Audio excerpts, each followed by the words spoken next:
comb my hair this morning. I mean, I did, but now it looks like I didn't again. And we're here, live, finally. We're finally here. It only took us 10 minutes. Sometimes these things don't cooperate. Ooh, look at me. I've got that windblown look. What was the song from Titanic? Oh, what was that? I don't know. We have one person watching us. Yay! One person is here. Tell us who you are. 2 people are here. Yay! It's getting so exciting now. I'm so excited. We have 3 people here. Say hello to us and give us a shout out. No, actually, I'll say hello to you and give you a shout out. Today is October 18th. I cannot believe it. But you know what that means? That means that it's almost time to go to Quilt Market. I'm so excited. Yay. I see Kimberly. Hello, hello from Dallas, and Diane. Hello. Joe, hello. She's beautiful, Lake Forest, Illinois. The trees are gorgeous, and I am jealous. So, we have still green trees.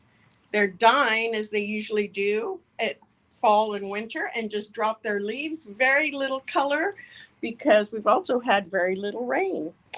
But hopefully that will change. We have 10 people watching us. Hello, everybody. I'm Tisha Copeland at Not Your Mama's Quilt Store, and I have some fun stuff to be showing you all. Hi, Kathy. Thanks for joining us today. So nice to see you. I have Debbie behind the camera also because she's going to be showing some fun things that we need the camera for. Okay. I've got 2 things to show you today. One of our fabric lines called In the Garden. You've seen it before, but I'm going to show you how to put it to use. And then I'm going to show you some English paper piecing, which is really fun. Hello, Roseanne. How are you? The first thing I want to tell you about, though, is this coming Saturday. If you live locally or tell all your friends, we have our D-Stash Blast coming up. This is a fun garage sale type event where I think we have 55 people right now registered. They register for a parking spot, 1 each, and they bring all their sewing stuff and put it for sale, like garage sale prices, right? Where it's like a yard for $1, whatever they want to charge. It has nothing to do with us. We just facilitate it and host it out here. It is so much fun. People bring yarn, they bring fabric, thread, they bring unfinished projects, finished projects, some quilts that they don't want to use anymore. It is so much stuff and it is so cool. And when you see something you like, you have to snatch it up because somebody will come right behind you and buy it. And I had that happen last year because somebody had some English paper piecing blocks that had not been put together, but they were all already sewn together. They just didn't have the finishing ends, what do you call it, like the sashing on it. And I went to the next table and looked around and came back because I was like, I'll buy that. And I came back, it was gone. Gone. We have people bring out sewing machines, all kinds of stuff. So if you live in the area, you need to come out here. This is going to be this Saturday morning from 9 to 1, so it doesn't go on all day. We also have Edmund's Burgers from across the way, across the parking lot. It's a great restaurant that has hamburgers and all kinds of other food as well. And they are going to be selling food in the parking lot, and their food is so good. So grab your girlfriends, tell your friends. You can see it on our Facebook page. I've already listed it on there, and you can see it there. And grab some people to come on out. You can set that down till I'm ready to move. Yeah, it's the microphone though. Don't want to muffle the microphone. How about if I set it there? You guys hear Yeah, me still? it should be okay. Can y'all still hear me okay? Bruce Clark, hello, hello. He is in Kansas City, Missouri. Nice to have everybody here. The other thing, if you live locally, you want to check out my website, check out the classes, because I have just listed a class coming up on November 1st, which sounds far away, but ladies and gentlemen, it's 2 weeks away from today. Can you believe it? 2 weeks away from today is November 1st. We've got, the artist that I advertised, the Nigerian artist, Uzoma Samuel Anyan, Anyan no, Anyan Yu, something like that. He's going to be teaching here. So we are doing a lecture. We have a lecture coming up on Saturday, not this Saturday, the next Saturday, uh, or the following Saturday, last Saturday of the month. He's going to be doing a lecture here for about 2 or 3 hours. And then the following Wednesday, he's going to be teaching a workshop here. If you all want to get in this class, you need to register, because I literally just finished putting it on this morning on the website. It's going to sell out really quick. The lecture sold out already. That I listed it last week. It sold out. So if you want to do the class, you need to jump on it. It's fabulous. It's going to be fabulous. And I get to take the class. I'm so excited. I never have time to take classes, but I signed up for this one. So it's really, really awesome. We have another great class coming up this Friday. It is called the Snapshot Bag. I meant to bring it over here and forgot about it. The Snapshot Bag is a beautiful bag to make. So easy. Oh, thank you. I thought it was at the front desk. So easy and pretty to make. I've shown it to you all before. Come and take this class. Susan Batterby is teaching it. She's an awesome bag person. It is a By Annie bag class. You can carry, it's got so many zippers on it, just like that. Here it opens up. You can open it this way if you need more room, like this, to carry it. You can open it like that. You can wear it as a crossbody if you want to, all the way. I'm not going to undo it because then we have to strap it back. Tighten it again. You can wear it as a crossbody. You can wear it take the straps off and use it as a beautiful clutch. It is just a really fun and pretty and elegant bag. Just a beautiful, elegant bag. So if you have time this Friday, come and register for that. Our classes are always a lot of fun. Lots of laughter going on in there and having a good time and enjoying what other people are making. So if I've had more people join on, tell me hello, do a shout out, let me see where you're from. We always like to know where everybody's from. We got started a little bit late. We were having camera issues. Every day it's something different, right? Seriously, like every day, something different. So, yep, today is What's New Wednesday at Not Your Mama's Quilt Store. Next Wednesday, I will be here also. It'll be the day before we leave for Quilt Market. And I'm very excited about it because I'm taking some of my employees with me so that they can get the flavor of what Quilt Market is like. So, this is different from Quilt Festival. Quilt Festival is open to the public, and that is right after Quilt Market. It's about 3 days later, maybe 2 days later, something like that. And it's open to the public. And the convention hall, it's all down in Houston. The convention hall is filled with vendors where you can go in and buy stuff. Quilt Market is designed for quilt shop owners and people in the industry of selling, purchasing, distributing, and so forth. And it's where we get to go and see new fabric that's coming up, where we get to see what new products, new gadgets, new patterns, all that kind of stuff. So we're going to Quilt Market, and then I think Debbie's coming back with us, but then she's turning around and leaving for Quilt Festival, which is really fun too. I've done that drive a couple of times. That's a little bit of a rough drive, driving 5 hours, going back, and then going and back again just 2 days later. Yeah. That's how it works. But it's going to be so much fun. I'm really looking forward to it. So we have those events coming up. You'll have to watch our Facebook page, our Instagram page, because I'm sure we'll be posting pictures on our story. We'll be posting stuff for you to see.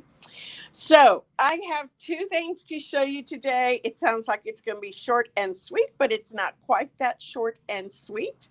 One of them, the first thing I want to show you is this gorgeous fabric right here. Oh, oh, oh, oh, oh. Hold on. Hold on. Hold on. I don't want it to go flying. Okay. Is it together?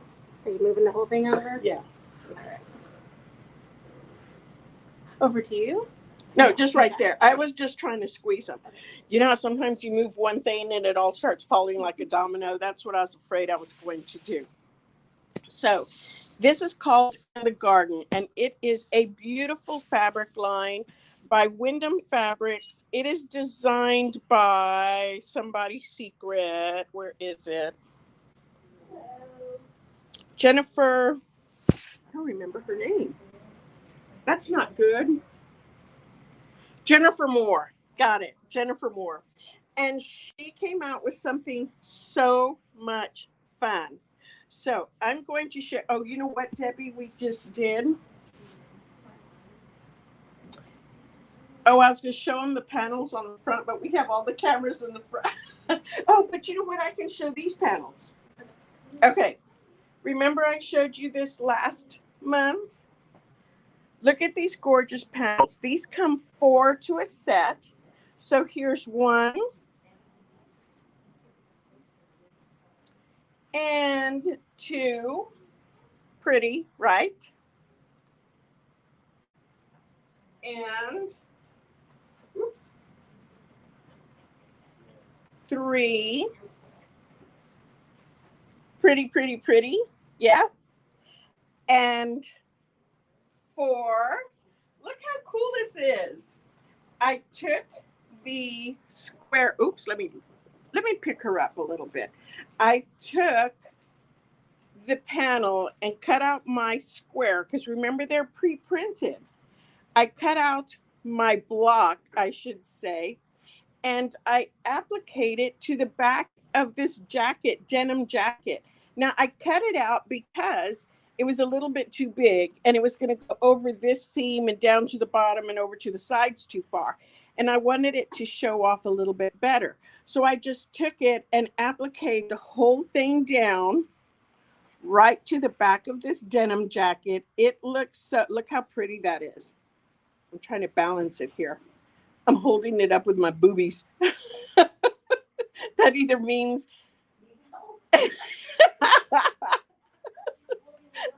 no, I think I'm okay. As I'm holding it up with my boobies.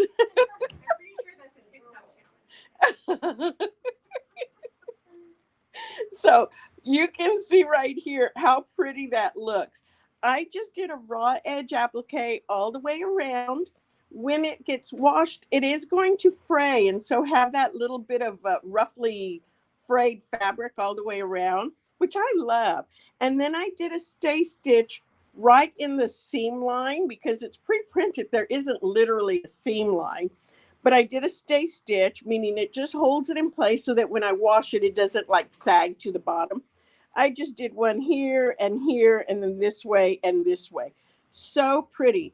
When you wear it, you are going to have so many people stop you and ask you what it is. They're going to be so amazed with it. So pretty, easy to do. Do it with one of the blocks. The other blocks, what you can do with some of the other blocks, you can make pillows with them. So pretty. You can make a wall hanging with it. If you want to, you can just get a canvas and wrap the canvas, staple it on the back, and you have wall art ready to go. Hang it up in your sewing room, and boom, you're done. You don't have to do anything else to make it beautiful. And you have something that's fabricy and kind of crafty in your sewing room. You just have to go get some square canvases, and you know you can find them online. You don't even have to leave the house if you don't want to. So pretty to do this. The other thing that this particular line has, here it is. I didn't have to pull it out of the wall. The other thing that this particular line has are these pre-printed orange peels. You know what an orange peel is? So when you normally do a pre-printed orange peel, what you have to do is back it with another fabric, right sides together, sew all the way around it, cut a little slot in that backing fabric, turn it inside out, and then hand applique it to your quilt so that it looks like an orange peel.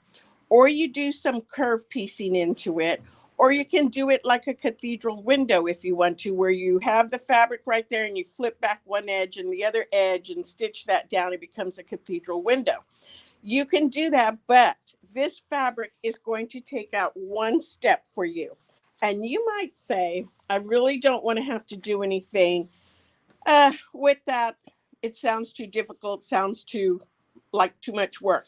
Well, it's not, because first off, you're getting a lot of different colors. So you don't have to go looking for all your scraps, because you've got a bunch of different colors here and they're gorgeous and bright and happy. Secondly, they're already pre-printed, so you don't have to worry about whether you're getting them all straight on the edges, even, or all the same size. One's not taller or smaller than the other. Okay, back it with some adhesive. This is called Hot Fix adhesive right here. Love this stuff. This is a two-sided adhesive. You iron your fabric to one side, and once it has adhered, you peel off the backing and you iron it to the other side. Here you stick it down on something. So you end up with a bunch of orange peels. You know what? I don't have my other ones. You end up with a bunch of orange peels on little maybe blocks, like I'm going to show you on blocks. You sew those together and you have your design already made. Now you can also just iron them, adhere them to a whole cloth. You don't have to work in small blocks if you don't want to. So let me show you what I started working on here. Look how pretty. I got to move this way. Look how pretty this is. So this will eventually become, it's hard for me to figure out where I am. This will eventually become a whole little quilt, a lap quilt, maybe even a wall hanging. And all I did was iron them down onto my different colored blocks of fabric. I have different choices in white. Ironed it all down, and then I did an applique all the way around. Depending on what kind of applique you like to do, here is your basic little blanket stitch. Let me see if I can do this. Okay, Miss Debbie, I'm going to have you come do this. Yep. I can't tell which. Okay. We're switching cameras here. Is it okay if I'm upside down? This way. Let me see. Yeah, we really know what we're doing here. Hold up. Okay, there we go. So hold it more up, like there you go, like that. So you can do a basic applique stitch, which is like a little blanket stitch right here. You can see how pretty that looks. Very sweet and very traditional. And I might tell you also, when you're using the black thread or whatever color thread you like, to go to a 40 weight. It's a little bit heavier and it makes those stitches stand out a little bit more. The other kind of applique I like to do is what I call a sketch stitch, where I just go around it right here. I'm just going around and I'm wiggling my sewing a little bit, so it looks like I drew around it with a pin. I really like that look right there. It's kind of artsy and it's fun to do. You can see where I really go out of the line. And if you sew too straight, then wiggle it around a little bit. And the last kind I did for an applique stitch is this little feather or vine or a serpentine. I don't know what you want to call it. I think it kind of looks a little bit like a baseball thread. but you can use this, and it also appliques it down, makes it really fun. Now, if I were doing this stitch on this for my home, I would probably choose a thread that matches my fabric, not necessarily the black thread. But I use black on this one so that customers can see and people can see what kind of stitch it is. This one I like to use black because I want it to look like a pen and ink. And this one I used black because it's kind of the traditional way of using your what do you call it? Applique stitch. Yeah, your blanket stitch.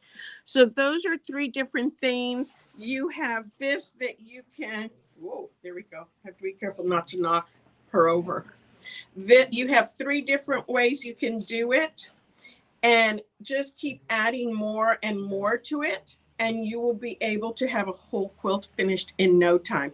Yes, using the Hot Fix adhesive, this right here is super easy. You can iron it. You will be able to stitch through it. It is not hard. It's not going to gum up your needles or anything. So this is the Hot Fix adhesive. Yes, we sell it in the store. And so I really, really like that product. Okay. All right. Next thing I want to show you. You doing okay? Yep. Okay. After I get through this part, I will be able to hang it back up. Okay. That's what I was going to show. So I have shown you these gorgeous blocks that I'm making. They're available on our website, right?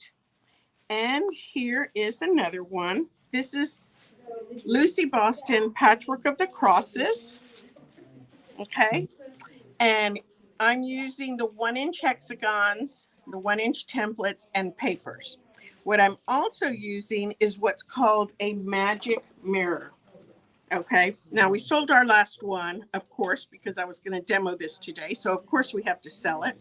But this is a magic mirror. And what it is, it's a 2-piece mirror like this. Yes, look, there's Debbie. It's a 2-piece mirror. And what do you use it for? You get a piece of fabric. This is how I decide how I'm going to combine my fabric or move my fabric around to get this design that's right in the middle. You see this design right here? I want it to be a particular look. Or this one right here. I've got those three. This one right here. See that center piece where it looks like I'm making a secondary design? Or I just want to have, yeah, those center ones. I was trying to think, this isn't the one. So when you have a magic mirror like this, if you look down, you're going to have to, yes, there you go.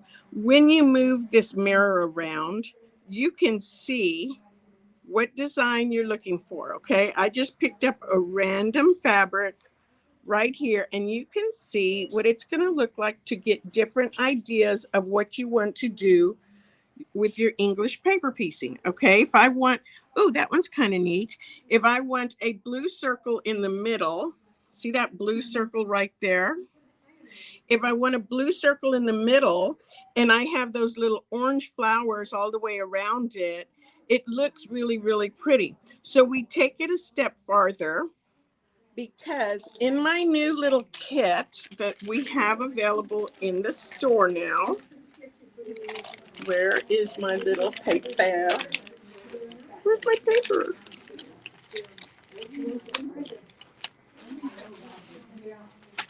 Oh no, here it is. What I'm going to do is I can take this little template right here. This is a 1-inch hexagon template. So that's the size that we're working with. I can take this right here and I'm going to line up my mirror with what is on the, line up my mirror on the edge of that template. Now I can really see what it's going to look like without the distraction of all the other fabric, because I'm covering the other fabric. Okay, I've got this template. So now I can see what it's really going to look like as I move stuff around. Let's say I want to do this one. I'm going to set it right there on the edge of this little template. The template is made out of mylar, so it's not going to tear. It's not going to get old and soft or anything like that. It's made out of mylar. And I can use it, pack it, put it with my other stuff, and I don't have to worry about it getting ruined.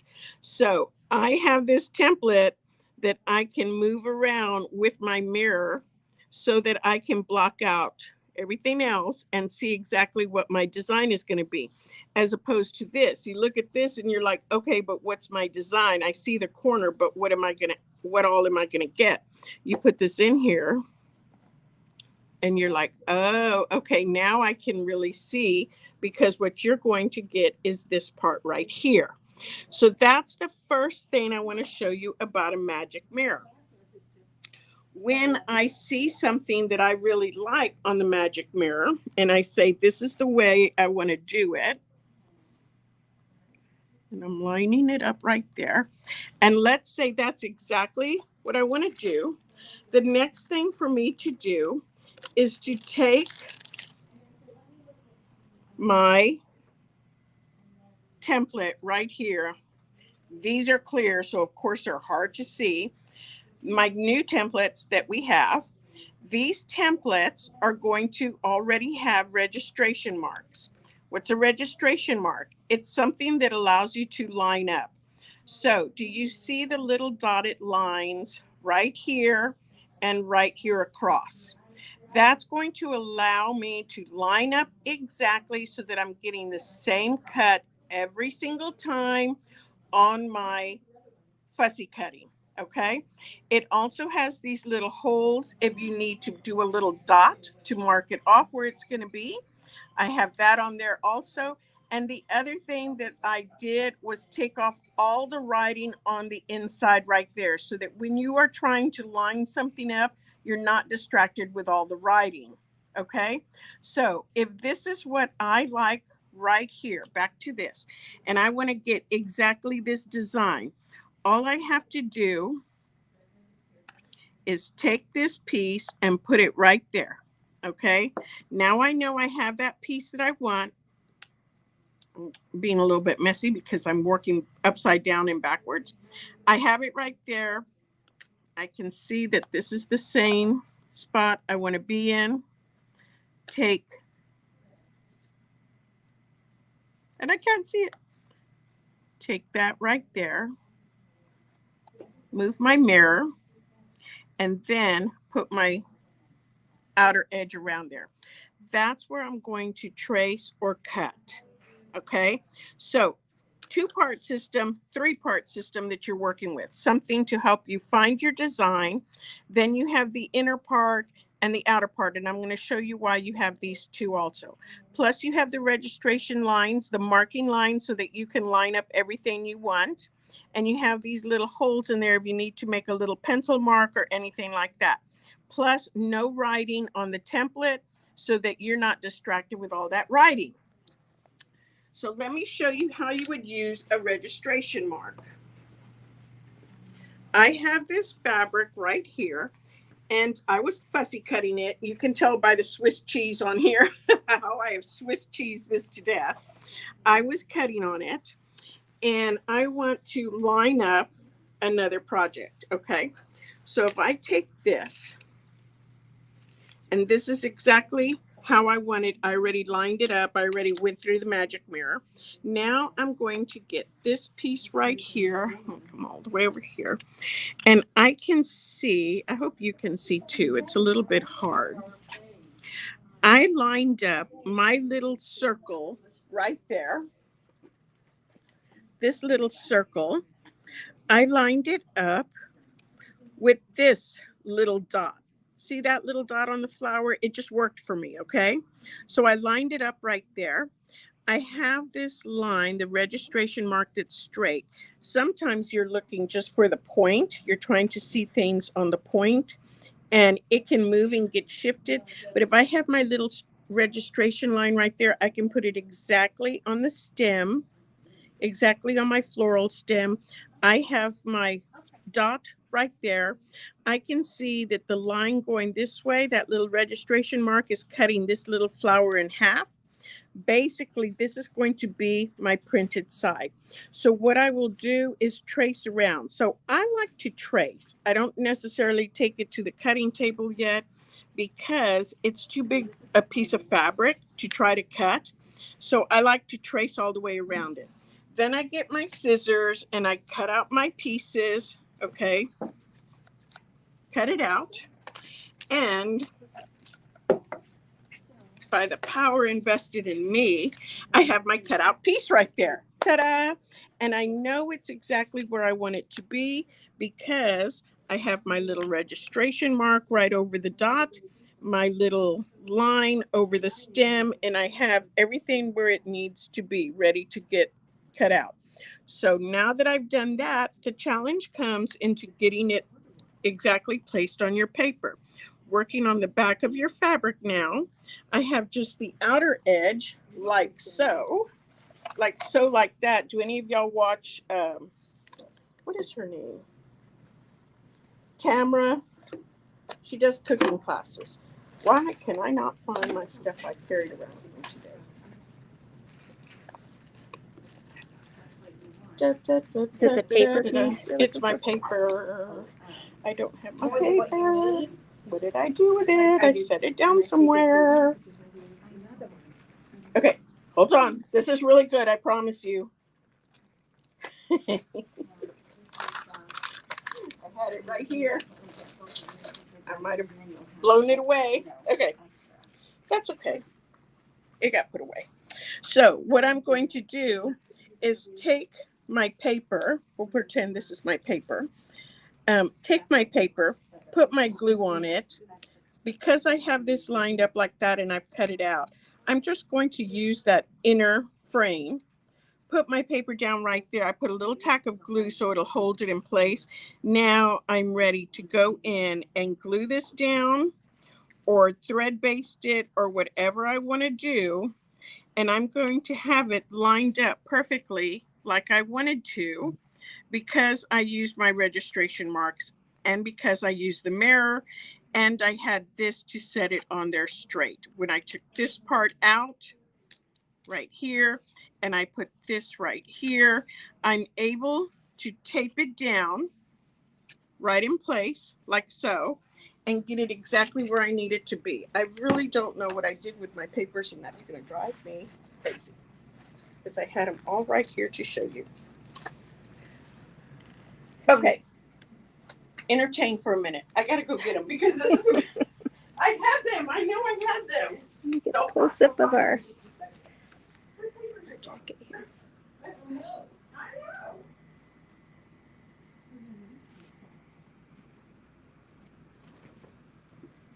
All right. Uh-oh, Tisha's not here. We could go wild now. See how she put a little stay stitch in right here. I think that's really neat. Very, very neat. Let's see. Don't see it either. This is our at-home pattern. There we go. You're showing them. Did you find it? Yeah, I found some. Right, yes. Swing back around here. Okay. Or you can come next to me. It doesn't matter. Okay. So here we That's go. better. That's better. Yeah. So you see I have the papers right there. I'm going to lay, the fabric right there. I'm going to hold it right in place. Then just put a dot of glue on this paper.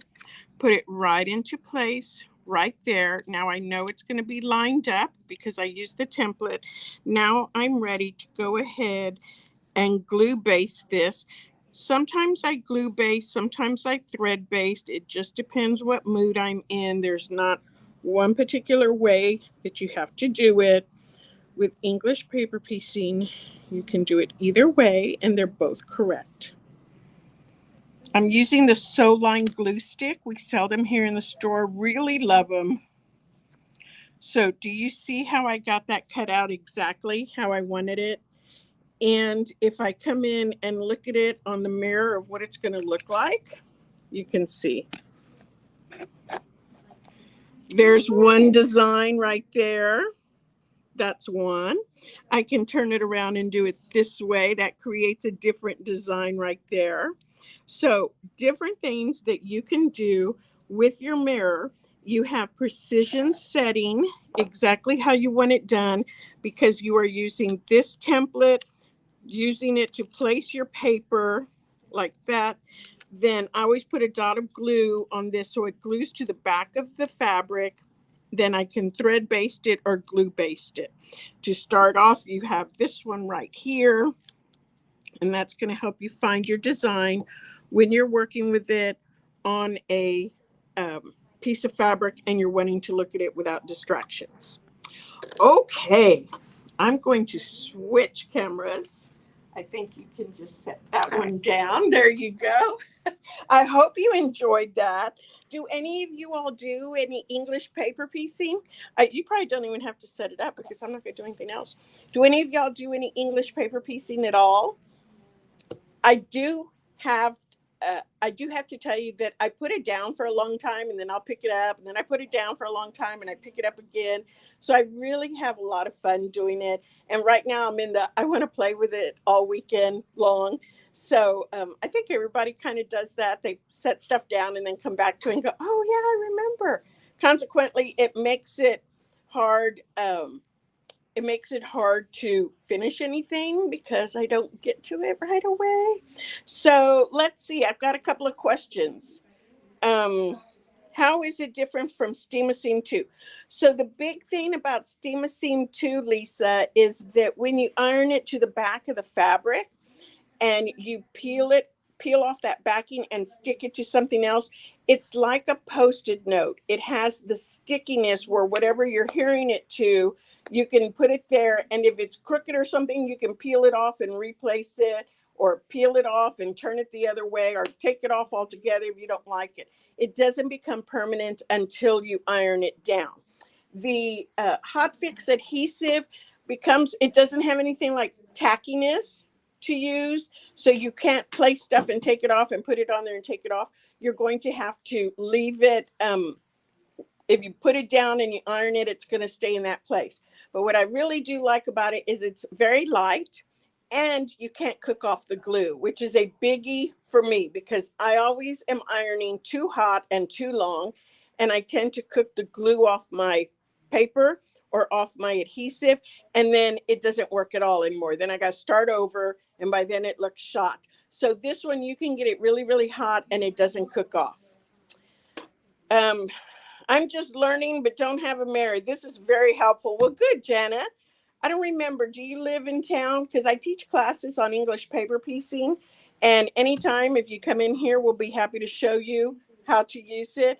I will be doing a video again on English paper piecing on how to use the mirror and how to use these templates. So look for that because I will be posting it pretty soon. So thank you for joining us on What's New Wednesday. I am so happy you were able to spend Wednesday afternoon with us here in Plano, Texas. This is Not Your Mama's Quilt Store. I'm Tisha Copeland, and we will see you next Wednesday. Bye.